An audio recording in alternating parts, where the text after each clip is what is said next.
So hi, welcome back to my channel, Planet Mack. Today I'll be featuring a short review of this record, which I finally got into my possession after waiting for quite some time. Aphex Twin's Selected Ambient Works, 1985 to 1992. And this album is a landmark album.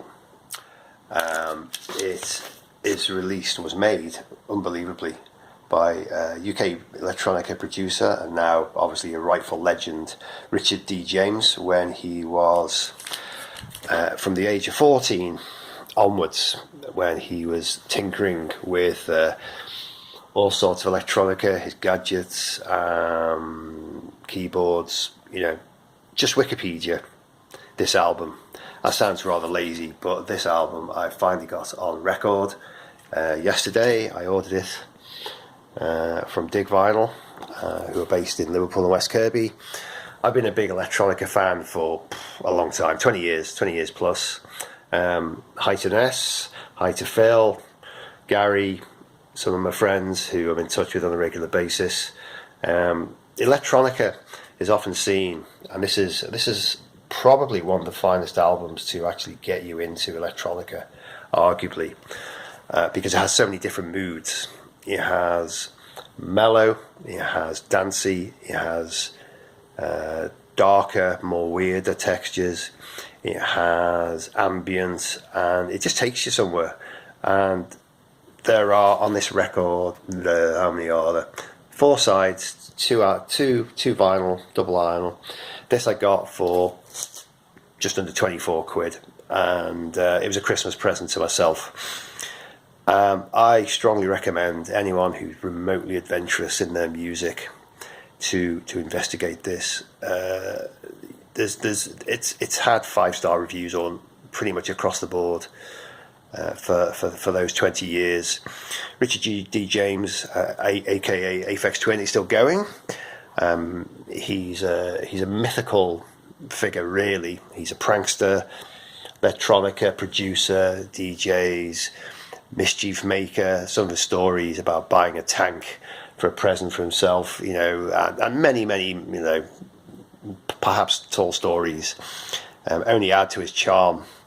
Arguably, Aphex Twin, Selected Ambient Works. It's an iconic cover for a start. That's his logo. Talk about strong branding. From the get-go, the guy's obviously a sharp cookie. If I remember correctly, when I was living in London years ago, I was in a shop in Soho looking for records in the bargain bins, as has always been my want. And who walks into this record shop? And I'm looking through, directly walks in, I could see him walk in, was Richard D. James. And I just looked up and I just smiled, probably like a lunatic. And it kind of freaked him out. I didn't say anything. I just smiled and obviously recognized him. And he walked out. He walked out within like 10 seconds. I don't know whether I gave off these vibes like I'm going to go over to him, like kill him or hug him or kiss him or something. I don't know. But he turned on his heels and he went out. Now, Richard James has released a body of work over the years, a significant body of work. And I've had a love-hate relationship with him, I'll be honest. Some of his work is amazing, and not just his ambient stuff that's on this record, because it goes much more than just nice melodic ambient late night music. He does he had one of his pseudonyms was Caustic Window. I love that stuff. That was rough, industrial, acid, techno, drill and bass. That was crazy, great stuff. I love Caustic Window.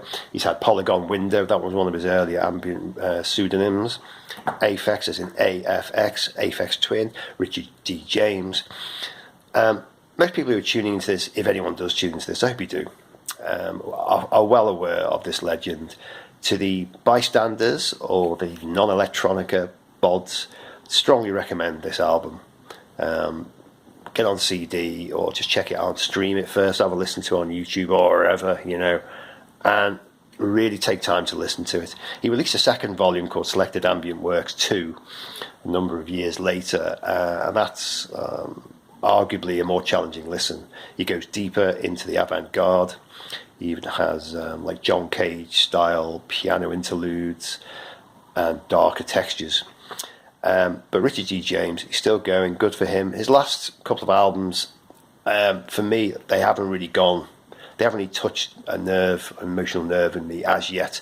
Cyro was his so-called, his comeback album a couple of years ago, and that seems to me like a best of everything he ever did, with the edges taken off. He's older now, obviously he's in his 40s, I think he is now, and it's a mature, great electronica album, Cyro.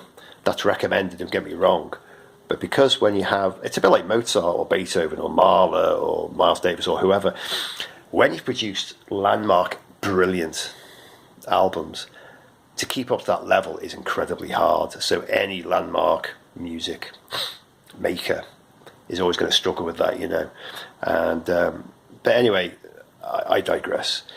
Aphex Twin, UK producer, known all over the world, rightfully so, as one of the key electronica music people. Electronica, for any of the more traditional people out there, you can tap into his music just as much as you can classical, or acoustic, mellow stuff, or avant-garde stuff. It's all there and more. I finally got this on record. I'm really happy. It's a cold January morning. I'm resting up, got a couple of days off. Finally picked up this record with my daughters yesterday, and it is just fantastic. I've had it on CD for years, finally got on vinyl. Strongly recommend this album. Love to hear your comments, and best luck from myself, Planet Mack. Get in touch, and best wishes. Cheers now.